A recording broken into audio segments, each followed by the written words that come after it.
नमस्कार. आपण पत्रिकेत निर्माण होणाऱ्या संतांच्या संतती योगाविषयी माहिती घेतोय. जर तर स्त्री पुरुष कोणाच्याही पत्रिकेत जर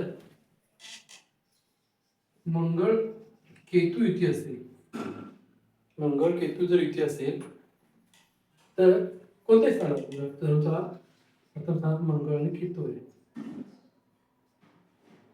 तर कुठल्या घरात मंगळ केतू युती असेल तर विवाहानंतर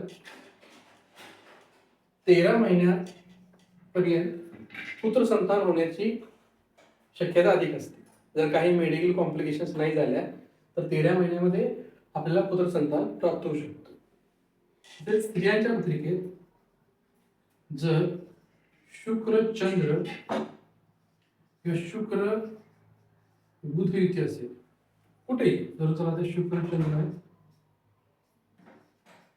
किंवा शुक्र बुध युती जर असेल तर अशा मुलींना दोन मुली किंवा दोन मुली संतती होण्याची शक्यता अधिक असते. किंवा जर स्त्रियांच्याच पत्रिकेत जर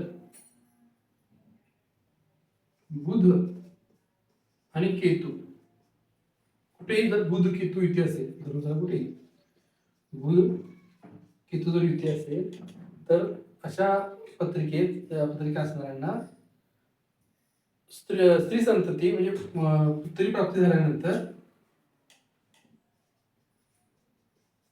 संतान अपत्य प्राप्ती व्हायची शक्यता कमी असते.